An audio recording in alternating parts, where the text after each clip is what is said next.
Hello, everyone, and welcome to our webinar today. I am Abram Kielsmeyer-Jones. This is Translation Notes, Mark 13, and we're in still 14 through 23 today. I expect we'll get through verses 18, 19, and 20, which should mean that next time we'll wrap up this portion of Mark 13. I think it all kind of hangs together, although it's interesting to look at different paragraph breaks in different texts and see how they handle that. This handout that I hope you're seeing on my screen is available to you in the handouts section of your GoToWebinar control panel. Just look through that panel for a section that says handouts. Make sure the arrow is pointing down and you should be able to access that. You can also get this handout, and I say this to you here live and those watching later on a recording. You can access this at tinyurl.com/marktranslationnotes, which has this handout and all the other Mark handouts. And you can email me at abramkj@accordancebible.com. Just want to share those from the outset. We are recording today, so those of you here live, that means you've registered, and so you automatically will get an email with a link to the handout and a link to the recording when it's ready. And again, for the rest of you, if you're watching on a recording later, this is how you can access the handout and get in touch with me. Just by way of reminder, these translation notes webinars focus not as much on the features of accordance, although we use accordance the whole time, but they more focus on this applied use of accordance, which is translating the Greek text of Mark into English. And so we're going to focus on translation questions that come up. What does this word mean? How is it used in combination with these other words? And then, of course, interpretation is necessarily a part of that. We have seen that this is a hard to interpret passage, and so we continue to explore the question of interpretation all along the way. But the primary goal is to be as faithful as possible to the Greek text and to render it into English in a way that is understandable and readable. So let's review. These are the last 2 weeks. This is Jesus's speech to 4 disciples in private. At least that's the last reference point we have. We don't have any setting provided by Mark that has changed that since the beginning of the chapter. This is that speech continued. So Jesus is speaking. 2 weeks ago, we looked just at verse 14. He says, "But when you see the abomination of desolation standing where it should not be," and then we had what I'm fairly certain is Mark's aside, "Let the reader understand," although we talked about different ways of understanding that. Jesus continues, "Then let those in Judea flee to the mountains." And then last week we saw some elaboration on that, namely on the fleeing. Verse 15, "And the one on the roof must not go down or go inside to get anything out of his house." Verse 16, "And the one in the field must not go back to get his coat." And then verse 17, "But woe to the ones who are pregnant and nursing in those days." And this is an interesting verse to think about. How does this fit with the others? Is Jesus saying, woe to them because they have to flee and it's hard to flee when you're pregnant and nursing? I think so. Another way to read this woe is just there's no hope for them. They can't flee. Woe is them, and that's the end of it. I don't think that's what Jesus is saying, but you could potentially interpret the woe that way. But even if you look at different woes in Scripture, and we saw that this is not a very common word here from Mark, I think you would see that there's some hope for change. So I didn't indent 17, but I think I would probably fit it in as another elaboration on fleeing to the mountains. So this is still the overriding governing thought of this section, that something's going to happen that should not be happening, and it's really bad. And then when that happens, let those in Judea flee to the mountains. And then we get these context-specific elaborations on that instruction. And then 19 or verse 18, where we pick up today, continues that. Pray that it might not happen in winter, because again, fleeing to the mountains is going to be significantly more difficult in winter, just like it will be more difficult if you're pregnant and nursing in those days. So verse 18 continues that, just to look ahead a little bit today. Verse 19 then and verse 20 will ground this warning with a gar clause, a for. It's a grounding clause. And so it answers the question, why all of this? Why would you pray that it might not happen? Why should they flee? Because, or for, those days will have this untold suffering. That's the overview of where we're going today. Let's go into verse 18 in more depth. And as always, there's the questions box where you can type in a question. It's like a one-way typed chat. I'll read that and respond either privately or I will anonymously share your comment with the group and respond publicly. So verse 18, very short. Let's go to accordance. I'm just going to open up an NA28 here. All right, we'll make the font more legible, easier to read. All right, so here we are, verse 18. Proseuxeste de hina me genitai kemonas.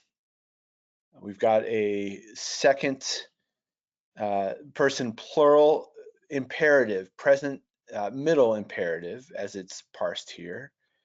De, this is post positive. That means that word comes in the second position in Greek. Typically, this would be first in English. So, but or and, pray that hiname genitai would come, or not would come, pray that it would not come, kemonas, in winter.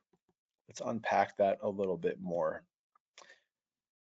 We've got day for but or and again, and I would probably just maybe leave this to you in translation, but we've got a bunch of days and a kai here, and the way that you would decide how to translate it is, how do you see the verses connected to each other? What's the flow? And in English, and in but have the equivalent value. Like if you were to do, I don't know if any of you have done symbolic logic. It's where you take arguments and symbolize them, and it's sort of the intersection of math and philosophy and rhetoric.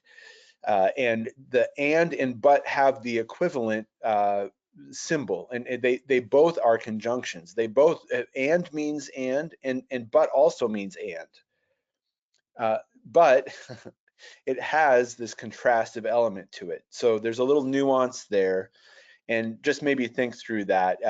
Maybe this but in verse 17 should be and, if 17 fits in with 14. So same thing here with day, just a decision that has to do with flow.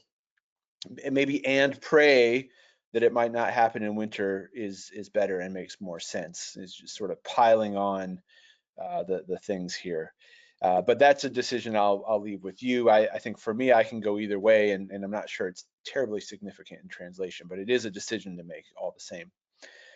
All right, we've got proseuxeste. We've got this imperative verb. Now, we had some imperative verbs already in this passage. There was let the reader understand, let those in Judea flee. The one on the roof must not go down. The one in the field must not go down. All of these, we could just scroll back up to double check. All of these were third person singular imperative. So we had noeto for understand, let the reader understand. This is third person plural imperative, but they're all third person imperatives. Let them flee. Let not that one come down. Let not that one, imperative third singular, go in. So we still continue now in the imperative mood, but now we get a second person direct address. Pray, y'all, pray that it might not happen in winter. And I don't know how deliberate this is. Does this mean there's a new paragraph here because you've had third person imperative and now it's second person imperative? Maybe. It's almost like Jesus is side by side with his disciples in these verses, casting a vision, looking out together at this future, and now he turns to them and says, but you pray that it might not happen in winter. So whether you take that to be a new paragraph, the NA28 does, or not, do note that this imperative mood has very much been present, but now it becomes second person. So there's a command for them, something for them to start doing.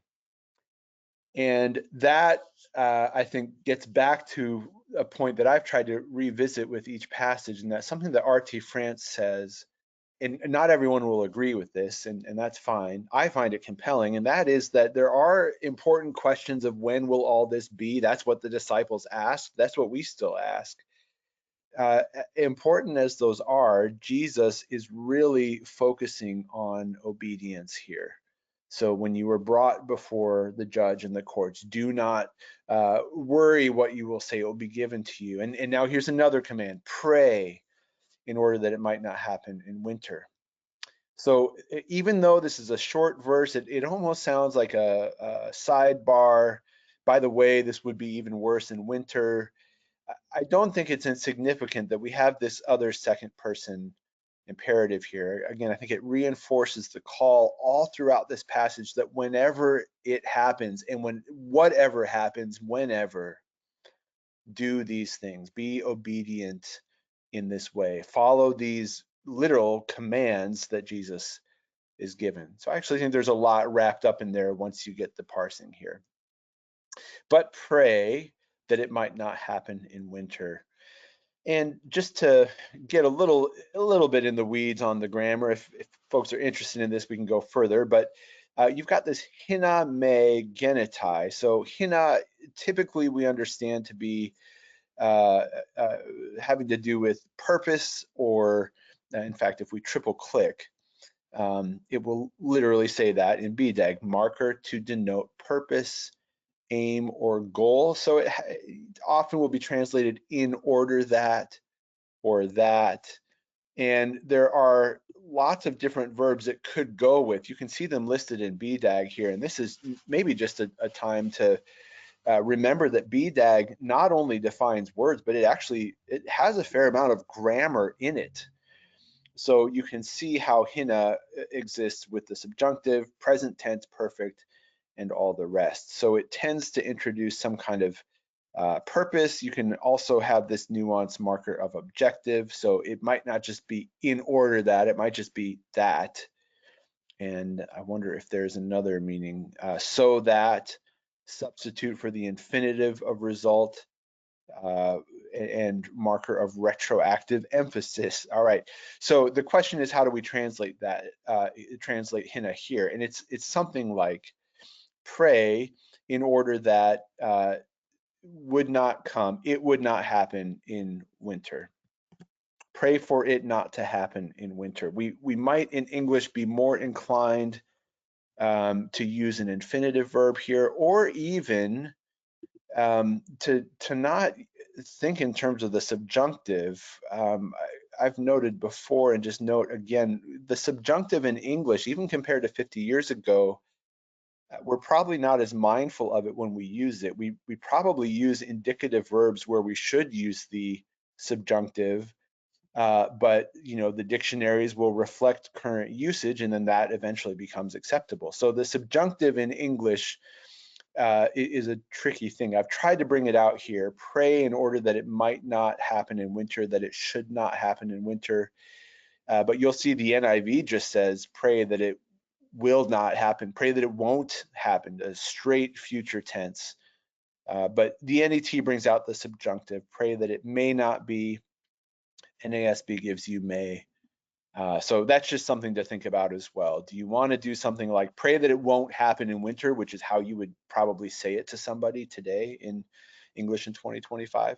Or is it important to bring out the subjunctive in English, even if English subjunctive maybe trips up the reader a little bit? Do you want to preserve that? I preserved it here, but pray that it might not happen in winter.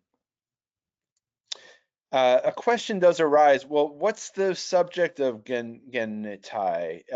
If you open up a parallel diagram, which I'm going to do, this is not a very long verse. So we've got a just very brief 20-second reminder, these Kellogg-Reed diagrams, this horizontal line is split by this vertical line. At left is the subject, at right is the predicate, everything that is said about the subject. So at its simplest form, you've got a subject and a verb of some kind. So here you've got this X, which is an implied subject, which as we've seen is y'all, you all, you plural, your own regional variant of that. Proseuxeste, pray, hina, in order that genitive may not happen. So again, we've got an implied something for a subject. This is just third person singular.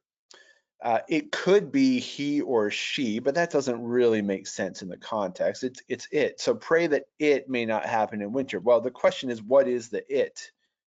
And so again, we see how translation just requires decision after decision. The first decision is this a good enough translation for you? Not just good enough, but is this the best translation? I think it's great to say pray that it might not happen in winter. That's as much as the Greek text says. And going back, you've got a referent that's pretty clear here. But you might get a little bit more specific. You might say something like, pray that all this might not happen in winter. I think that would be fine. That would not be going above and beyond what's included in this verb. But just note that because Greek has, it can have a single word that has verb and subject, we just need to decide how to do that in English. Because the word it as such, autos, is not in the Greek text already. So if it's clearer to say, pray that all this might not happen in winter, and the all this sends your reader back a few verses, if that seems clearer, great. But I've just rendered it, pray that it might not happen in winter, knowing that the reader can go back and see, okay, it's probably talking about all of this stuff. Now that still doesn't clarify, is the it the abomination? Or is it the response to the abomination, or is it all of it? And this is usually where I say, I don't know, and Mark doesn't specify. So the best thing I can do as a translator is just translate what Mark says. And if those questions arise, those are questions that Mark maybe left unanswered. I'm not going to try to answer them for him in translation in a way that goes above and beyond the text. But you will see that maybe different commentaries will weigh in on this, like the UBS Translator's Handbook says if a subject is needed, the word thlipsis, affliction, tribulation of the next verse may be supplied. So you can look ahead for a reference sometimes, or you can go back. It could be the flight from verse 14. But it could also be the abomination. It could be all of the above. Something like all this or it, I think, will suffice. But pray that, or pray in order that it might not happen in winter. And by the way, I don't take this to be certain, and that's why I put it in brackets. This hina can have to do with purpose. Pray so that God would respond to your prayer and intervene in such a way that it would not happen in winter. That's the implication there, that your prayer has some impact or something. But the UBS Translator's Handbook just notes that hina can just denote the content of the prayer, not its purpose. So if that's right, yet another translation to make, or yet another decision to make, if that's right, pray the words that it might not happen in winter, something like that. Pray, and the content of your prayer is, God, would this not happen in winter? So the last word of this verse, and then we'll stop for questions or comments. Chemonas from chemon.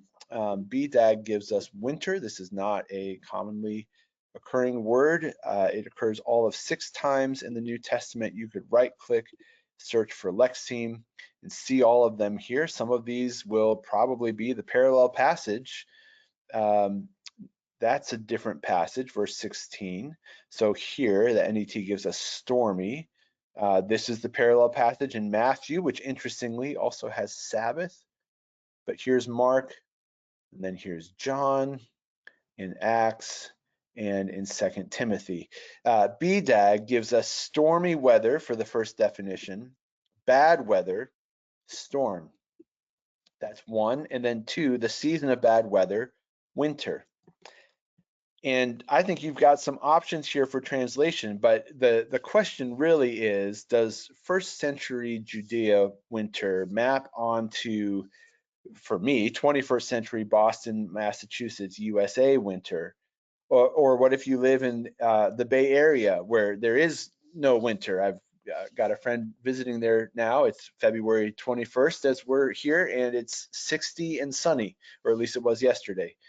What do you do if you're in a more tropical climate? So winter is an interesting word. I think um, the only reason I would hesitate to translate this as winter is that the reader may think of their winter, and that may not be the same as what Judea experienced. So you've got a great opportunity here. I've just put Craig Keener here from the IVP Bible Background Commentary. He says, in addition to the colder nights and rains, in winter, the dry Judean creek beds were filled without warning with rainwater from the hills, and they became difficult to cross. Josephus wrote of a group of Jewish fugitives from Jerusalem who were delayed by the recently flooded Jordan in the spring of 68, and as a consequence were slaughtered by Roman soldiers. So whether this refers to that or not, again, that's kind of that point of ongoing interpretation. But according to this, according to BDAG, any other research we do, perhaps you've been yourself at that time. You may substitute something like bad weather or storm. I guess I'm not convinced that winter is the best translation, but you'll see that in a lot of translations, and certainly BDAG has it here. But just somewhere in there, if you go with winter, as I'm doing now, I think it would be worth explaining. We're not talking about blizzardy snowstorm, the ice that's still on the sidewalk in patches of Boston from the recent snow that we had. I mean, that just so long as the translation doesn't unwittingly give that off. That's part of our role, I think, as translators.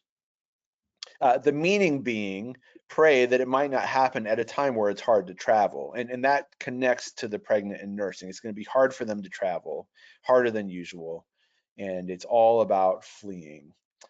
Pray that it might not happen in winter.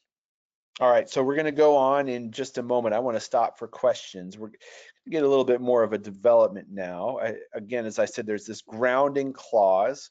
Why would you pray that it might not happen in winter? Why is Jesus saying woe to pregnant women and nursing mothers? Why must everyone flee? Well, here's why. That's what we come to in verse 19. But first, your comments and questions. Yeah, I'm coming a couple minutes delayed to this, but somebody does note, yeah, in BDAG, that second meaning, marker of objective, that hina marks the content of the prayer. And that's certainly what the UBS Translator's Handbook is suggesting. I think a good way to go further on this, I mean, you see, I kind of split the difference for today by presenting both possibilities and putting it in brackets. I think ideally, a final translation is going to have as few brackets as possible. I think they just distract the reader. So I think what I would do to make a more final decision on this is I would see, how does Mark use hina, and in particular the hina plus the subjunctive, and are there lots of uses of that just being content, not purpose? If so, I'd be more inclined to do that here as well. So that's and actually, let's just take a short moment to set up that search. You could right click and search for the lexeme. You could also, I would even do something like this, hina, and then we want a tag. So we're going to right click and enter tag, and we're going to go to verb, and that gives us a pop-up menu, and we just want the mood of subjunctive. So this is going to give us hina plus subjunctive, and we can limit this with a range mark. There's your search, and you may have hina may. And so just to make sure, we want to, let's see, our verse is marked 13:18. Is that showing up here? It's not, because there's an intervening word. So what you want to do is, I think, add fuzzy 1 to give yourself the space for an intervening word. Let's just make sure this is set up right. not setting that up right. I need to take some more time and do this. But at least without the negation, this is how you would set up the verb. You would do hina, verb subjunctive, range, mark. You could even do something like within 2 words and allow for the may to intervene there. That's what I'm trying to get the search to do. So it may be a within 1 word, within 2 words. But yeah, then I would look at how Mark uses this. I mean, it's pretty common. And so this alone is not going to answer the question, but it will give you some indication, especially if Mark tends to use this more in the content sense than the purpose sense. That would definitely tip me over the edge on the translation there. Any other comments or questions on verse 18? All right. Well, there's plenty of time for comments and questions. I'll keep checking in as we go. Let's go on to verse 19. Again, this grounding clause, gar, esontai, hi hemerai akenai, for there will be, or will be the days, those days, thlipsis, suffering or tribulation, hoya u geganen toyaute. It's a funny phrase, we'll come back to it, but it's something like, such as there has not been ap arches ktiseos, from the beginning of creation, hain ektisein hatheos, which God created, heos to noon, until now, hi ume genitai, and which will never happen, or even never ever. This ume tends to be emphatic. Here's what I've got for a translation, and this is obviously not a final draft. I would not leave these slash marks here, but I do for the purpose of today, because I want to talk through a couple things. For those days will be, or will have, suffering, the likes of which has not happened from the beginning of the creation which God created until now, and which never again will happen. That is, I would say, pretty far from being a highly readable translation. I'm trying to stick as close to the Greek as possible, but you might even just take this time, once you've rendered your preliminary translation. It's always good, this verse lookup here from Live Click. Look at what different translations have done. You can even narrow this down just to get your English text. So you've got, here's Holman Christian Standard, for those will be days of tribulation, the kind that hasn't been from the beginning of the world, which God created, until now, and never will be again. It's still kind of a clunky sentence, and maybe that's just as good as we're going to get. I like the NLT in cases like this. For how thought for thought it can be, as opposed to word for word, I find it to be very faithful to the original languages, and it's highly readable. They've got, there will be greater anguish in those days than at any time since God created the world, period, and it will never be so great again. Well, they didn't include the now, so I don't love that, all due respect to the NLT. But what they did do, which is helpful, and you may just take what's helpful and leave the rest, they started a new sentence here, which I think avoids the issue that my translation has, which is keeping it one sentence, which again the Greek does. So yet another decision to make in translation. But let's unpack this a little bit more at the word level. You've got hi hemerai akenai, in those days. We just had an akenais tais hemerais, in those days, in verse 17. And then in verse 11, if we go up, we have a similar phrase, in ekene tehora, in that hour. That's not days, but it's that same kind of in that time sort of phrase. This one, it would be identical, except the case is different. But it's more or less identical. It's just how it's functioning in the sentence. So you've got en ekenais tais hemerai. So that tais tips us off, and we've also got the instant details, but even if we didn't, that's the feminine plural dative, but it's in those days. Here we have those days, but it's in the nominative, still plural. So that's just because, and you'd see this with your diagrams if you like. This is a good verse for the diagrams if you've got them, because I mean you can see there's a lot going on here. But they confirm what I'm thinking. I'm looking at translations that say, in those days, in those days, in those days, in those days, and I'm thinking, well, wait a second, isn't that dative? And it is in 17, but I just saw hi, kemerai, akenai, that I, that's almost screaming to me, nominative, and sure enough, you've got it here in the diagrams. That is the nominative. So what that means is, grammatically speaking, that's your subject. So then the question is, what's the verb? Well, it's esontai, and you've got that here. Remember, the vertical line at left is subject, at right is predicate or verb. So it would be something like, for those days will be, or maybe will have, will contain suffering. Now, I don't think it's a bad translation to say, in those days there will be, but it does, if it's important to you to preserve the case here, I would at least give it a shot, which I have. I don't know if the translation suffers because of it, no pun intended. But if you want to preserve that in the nominative case, it would be something like this: for those days will be, or for those days will have suffering. I would just make sure, does me permit a translation of have?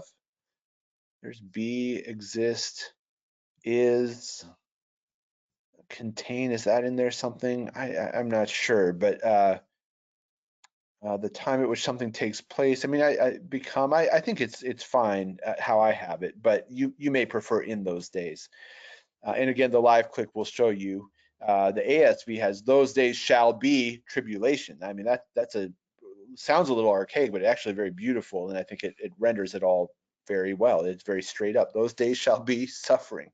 Those days are suffering or will be suffering. You maybe do something like, those days will be days of suffering. Almost put that in brackets. So just to do justice to the fact that days here is in the nominative case, that's why I'm asking this question and thinking through how to translate it.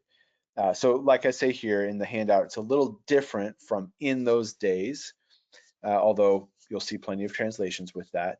The NIV has those will be days of suffering, which is interesting. What case is thlipsis in? That's also in the nominative. Just, you've got some trade-offs here, I think, to make. But think through how you want to do that. The meaning again is clear. In those days, and it's the same days as verse 17, there will be suffering. So what will those days be? Those days will be suffering. Or I like this, the ASV, those days shall be tribulation.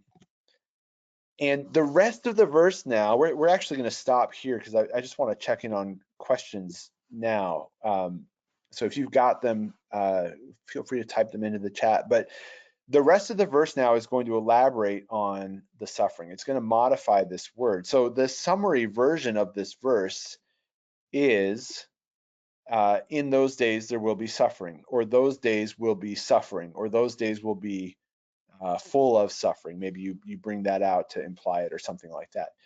But that's the summary version. And then the rest of the verse with this hoya and this toyaute is going to say, the likes of which, or as,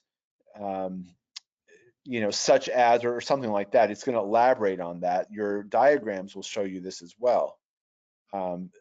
Those days will be suffering, and then you've got this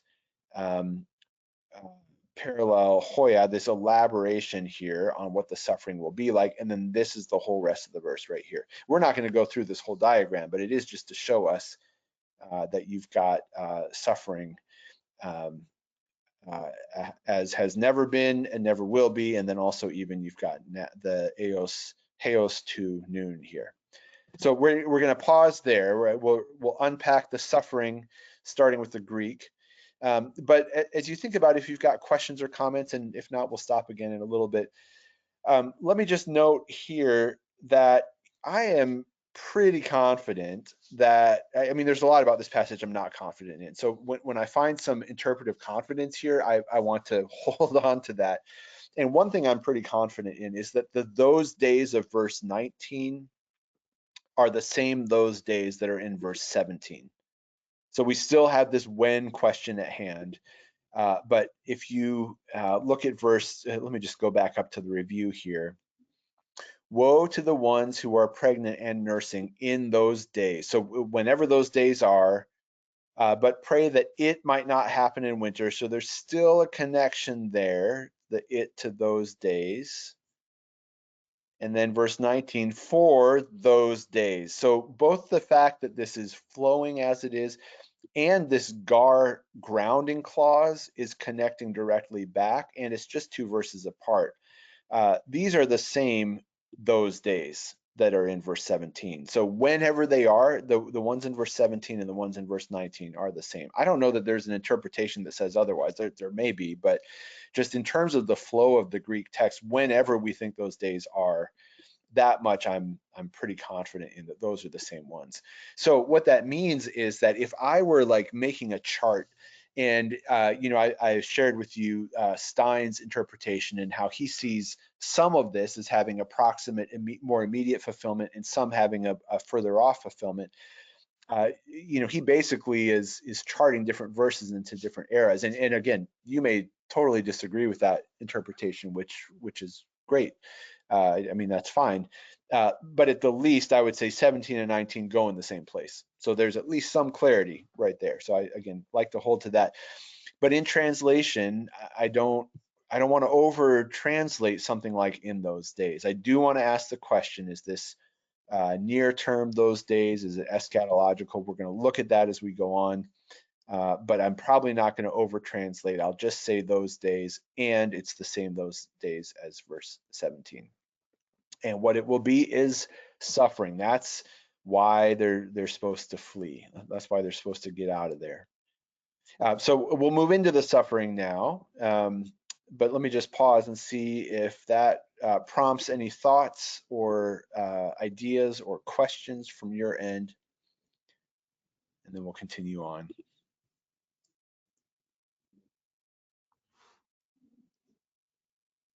All right, well, let's start with thlipsis, and let's get a little bit more into that word. The rest of the verse is going to modify it. So the way that I would think about this, if you're translating left to right, get a preliminary word, something like suffering or oppression, tribulation. These are the translation equivalents that BDAG gives us. And then as we go on, we may choose to revise that. But BDAG, interestingly, let me just show this live. So triple click. And you may remember this feature in accordance that if you've got it selected in your settings, and slow me down if this is too fast or you want to see it again, just say so in the chat. But under amplify in your settings or preferences, if this is checked, include reference when amplifying from text to tool, that means that when you triple click from a Greek text into your default Greek lexicon, it will also search that entry, that word, for the reference from which you triple clicked. Now, often, like ha, there's nothing for that particular verse because this just couldn't possibly list every verse or whatever the word is. But in this case, we do have 2 exact hits. And you can also tell, so the 2 hits, the first hit is thlipsis, the second hit is the scripture. You can also tell because the scripture showed up in your search and it's grayed out, which means it's run the search and it found it. All right, so we see the first hit, which is the entry, the word. Now we need to scroll down and there's our verse. So now we just read what it's got to say about it. It comes in under number 1, trouble that inflicts distress. That's the definition in bold, and then bold in italics are translation equivalents: oppression, affliction, tribulation. Doesn't list suffering, but a number of translations do. And then it goes on and it says, of the tribulations of the last days, as Daniel 12:1, which is, if you look at your commentaries on especially this part of the passage, you will see almost all of them, if they've got the space to do it, they'll mention Daniel 12:1. We haven't talked about that, but notice the similarity here. A time of distress, unlike any other from the nation's beginning up to that time. And then there's some escaping, so that's worth looking at. Uh, so I mentioned that because it's here, and then here's the parallel account in Matthew, and then here's Mark 13. But it's listing Mark 13 as of the tribulations of the last days. And I mentioned that as a reminder that even lexicons are interpretive. Even a dictionary is interpretive, which sounds like a funny thing to say, because how many speeches or sermons have you heard where somebody says, the dictionary defines so-and-so as this, and it's just sort of this assumed authority that could never be wrong. Or maybe you are actually arguing with someone about the meaning of a word. Well, let's go to the dictionary.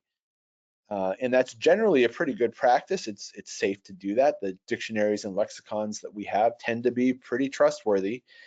And there is this element of interpretation in them. And so I like to just recall that from time to time.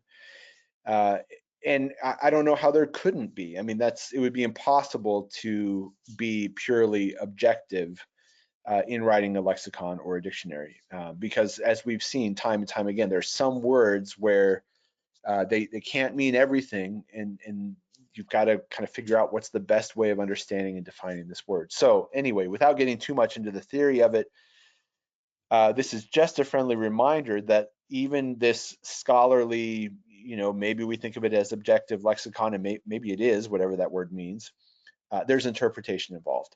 And here the interpretation is that the suffering spoken of in verse 19 is talking about the tribulations, not of the first century, but of the last days, whenever those are. Now, again, you may totally agree with that, and that actually may feel objective to you. You may disagree with that, but I just pointed out not to agree or disagree, but just to say that I was interested to note that in BDAG. And then the question then really becomes back to the word itself. Does this word, I mean, is this in and of itself a sort of end of days word? If it were only ever used and all the other contexts had more clarity about end of days, then that would, I wouldn't even bring this up. I would just assume, yeah, that's right. There are uses, though, of suffering in certain days that don't imply some sort of eschatological fulfillment of all things or consummation. And you'll even see some of those in this entry if you scroll through. We won't do that now, but you could do the same thing, search for lexeme, look at it throughout the New Testament. I mean, you've got 45 hits, and so just with a parallel open, when trouble, here's the word, or persecution comes because of the word, immediately he falls away. Now, this is a parable that Jesus is telling, but it does seem to be speaking about modern day, or like in this day, proximate suffering, and there are more uses of that. But then there's also what seems more like end time suffering. So this word search alone doesn't answer the question for you. BDAG has gone ahead and said, yeah, it could be either. It could be the kind of suffering that we might have experienced this very week in our own lives, or it could be something far off, or it could be both. Again, this is that kind of when question yet again. But I would just encourage you and ask yourself, how are you reading this chapter so far? Think through how you understand this passage in light of all we've done.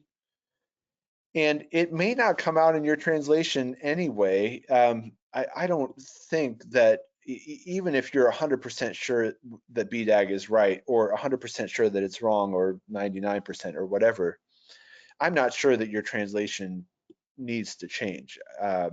I think you just render it, those days will be days of suffering or tribulation. And then we continue on, the elaboration comes in the rest of the verse. So I don't think it affects the translation, but I did want to bring this up because it's in the lexicon, and just a reminder that the lexicon does some interpretation. It has to. And so we are well equipped now to decide for ourselves, which I'm just inviting you to do. I mean, you don't have to share it now, but just as you go through this passage, think about how you understand what's happening, when it might be happening. And then we have the rest of the verse anyway, so we continue on here. Do let me know if you have comments or questions. I would love to hear them, and I'll circle back to them in just a bit. We have this interesting phrase next, which if it's difficult to understand, I find some solace in finding multiple commentaries and guides that say something like, yeah, this is more words than would be needed to say this. And so it's something like, for those days will be suffering, days of suffering, such as have not happened, of such kind. And that would just be a clunky translation.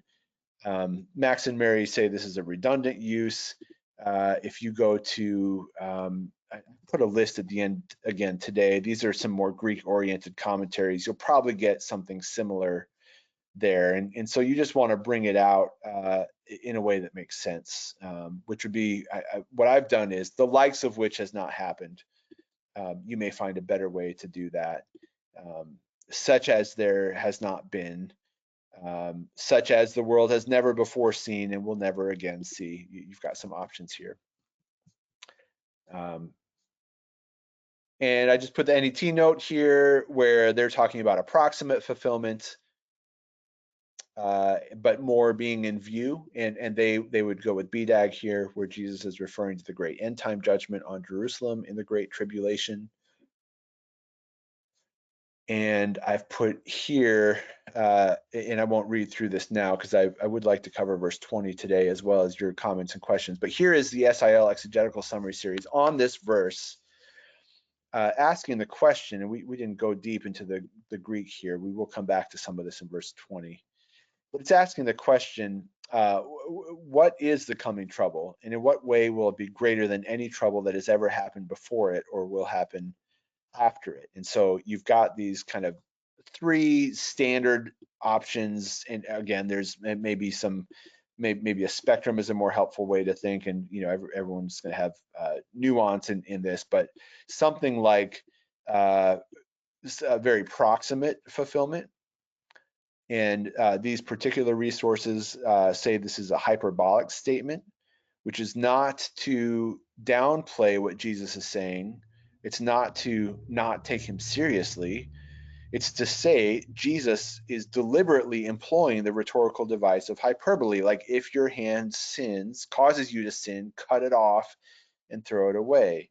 I do not know anybody who has done that, and that's because either we don't think that applies to us literally, or we don't take it seriously, which I don't think it is. It's because we read that as hyperbole, which we should, in my opinion. I think that's how Jesus meant it. So that's one possibility here. I'm not saying I agree with this. I'm just saying this is one possibility, and you would almost have to read it as hyperbole if it were talking about what happened in the first century, because surely it could get worse, right?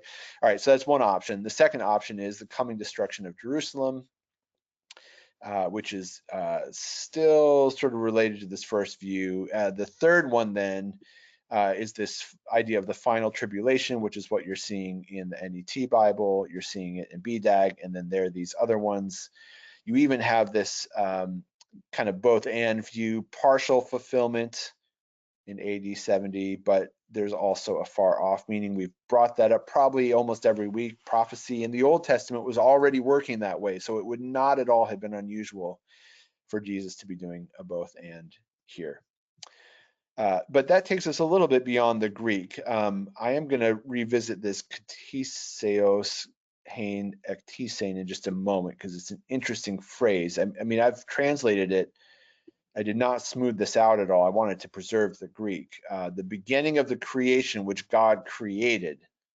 You could just say the beginning of all that God created, but I'm bringing that out, and there's a parallel coming up in verse 20, which we'll get to next. But let me just stop there before we do one more verse and see comments or questions that you've got. Here's a comment that I'm going to put in the chat for everyone to see, and then I'll respond to it. I'll read it out loud and respond. Somebody says, would those days really be referring to the future beyond the Roman invasion of Jerusalem and destruction of the temple toward the end of the first century? Contextually, it seems to be referring to the destruction of Jerusalem and the persecution of the Jews, which Jesus may have been addressing, not necessarily Christian persecution. And that's a really interesting angle too. I'm so glad you mentioned that because it's a great transition to the next verse. Not only is there that question of when are those days, and again, certainly people have strong and well-informed opinions. I don't think this is a passage that lends itself to one easy interpretation. That's an understatement. But your question about Jewish versus Christian persecution, there's this word chosen here, which I actually have a comment on here, so I can just transition to this verse. But that is a very interesting question. When it talks here about his chosen ones, how is that understood in Mark 13 when Jesus is saying it to his disciples who are Jewish and Christian? They haven't been called Christian yet, but I mean they are. They insofar as they're followers of Jesus. How would they have heard that? Who does this apply to? So that's a great question. I think that's at play too, or that comment that you make. Who exactly is getting saved from all of this? So let's move on to verse 20. And I'm going to move to accordance for that. You see here, the NA28 puts a paragraph break here, so that's a good stopping point. I wonder what the UBS does. I think they don't break the paragraph here. Yeah, they have it all together. That's all right. All right, so verse 20.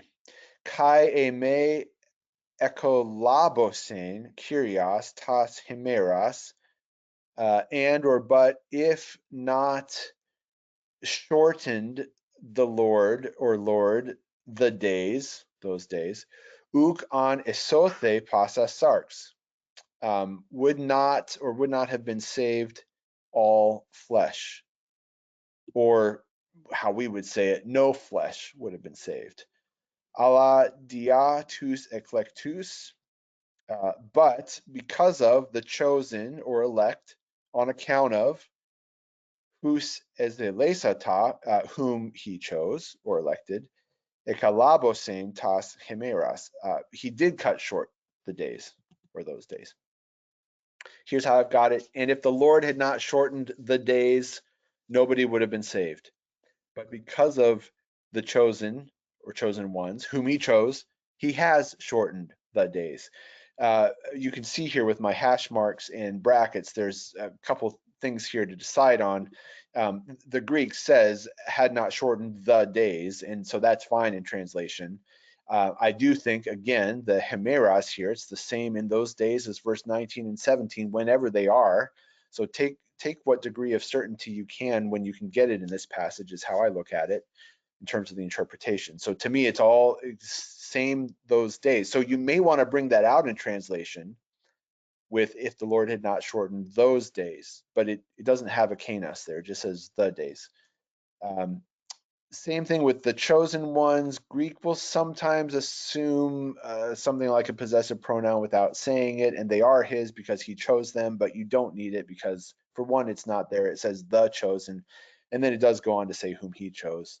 And then again with tas chimerais, he has shortened the days. I might favor that over those. But back to verse 19, just note that we had this repetitive ktiseos hein ektisen hatheos, the creation which God created. So same use, the root repeated there. And then verse 20 now has something similar, tus eklektus hus exeleseta. The chosen whom God chose. Now, does that come across as redundant in English? Yes. Would I still translate it that way in English? Yeah, I think I would. I mean, there could be an idiom here, but you might see something like this in Hebrew, and maybe Mark is trying to evoke that style. But I would just bring it out as it is, realizing that it may read a little unexpectedly. But your reading would be something like, in verse 19, you would still have has not happened from the beginning of the creation which God created. It's almost like it's bringing out the God agency in that. And then same thing here, but because of the chosen, whom he chose, for whatever reason, Jesus / Mark is repeating this, and my best guess is it's for emphasis. Why is he emphasizing that? Well, there could be any number of reasons. I think one reason may be this idea of God being in control, just as God was in control of creation because he was the one who created creation. And just as he's shortening the days and saving people, he's choosing the ones that he's chosen. So there's a lot of agency here attributed to God, named as Lord, Kyrios in verse 20, named as God, Theos in verse 19. So this is a little bit of a shift. I mean, we've got this just awful stuff happening. Get out of there, pray that it might not happen in winter. And then it turns out the one you pray to is a really, really strong, powerful, creative God to be praying to. So it may also be that Jesus elaborates in this way as a way of grounding the disciples for confidence in prayer and obedience, to pick up on that larger theme. All right, so we have here this what's called an unreal condition, if the Lord had not shortened the days. Implied here is if the Lord had not shortened the days, but he has shortened the days. And this is funny both in Greek and in English because it's talking in the past tense. In English, it's the aorist in Greek, which does not have to be past tense per se. It really has to do more with like how you view the action. But I think the imagery here is Jesus like almost showing a video clip of this stuff to the disciples in advance. Like, here, let me show you what's going to happen. So you get this kind of odd conflation of time so that you can say if the Lord had not shortened the days, which have not yet happened, nobody would have been saved. So you may find a better way to translate that, but you've got this interesting almost dance between what's described as what's happening in the future, but using aorist, which often is translated with past tense to describe it. I don't know that any translation does other than past tense. You could try to do something like, unless the Lord limits those days, no one will survive. But I think the aorist, if it doesn't give us past tense per se, it gives us that sense of snapshot, like it has happened, and you can count on it. So it just kind of makes for an interesting translation. No one would have been saved. We have no flesh here. You could keep it no flesh would have been saved, but it's sort of like you don't see this in headlines or news as much, although I did see it recently, but it's something like, there were 13 souls on board or something like that, and that just means people. Well, same thing with sarx here. It's talking about all flesh, all humanity, all people. I suppose animals could be included in that, but I don't think that's really in view here. And so you could bring it sarx out as flesh, but you can also good time to triple click on that word and see how BDAG. In fact, we've got a hit here for this verse. So it could have to do with the physical body per se, but here, one who is or becomes a physical being, living being with flesh. So the idea here is that we're talking about humans, and some way to bring that out in translation. All right, let me close with this, and then we'll do any final questions. But I've just put this note here, and this responds to the one question or comment someone had made about who are the chosen ones, and we'll pick up with this next time too. I'm not sure this is necessarily intending to weigh in on what we would classify as the theological question of Calvinism versus Arminianism, predestination versus free will. I think this is a more context-specific choosing, but I could be wrong. At any rate, one key question is, who are the chosen? And I mentioned before, you've got this idea of chosen ones already here among Jewish believers, but this extends to a larger community throughout the New Testament, which by the time of Mark's reading, people might have already been familiar with that. But we'll have to pick up here. I just offer this much to you for now. Again, it doesn't affect translation, but we still do want to know who all is included in the chosen ones, and how does that shed light on the passage. So we'll pick up there next time. I just raise it as a question now. I see a couple more comments and questions. Somebody says, some think this is the first 3.5 years of tribulation. Then Revelation is talking about 3.5 years, another 7-year tribulation. Yeah. Verse 23, someone else says, I have told you everything in advance. Helps the translation errors of verse 20. Great. Yep, that's great. And yeah, when we come back to, or when we do verse 23, this will be a great thing to come back to and see that. All right, that's a great comment.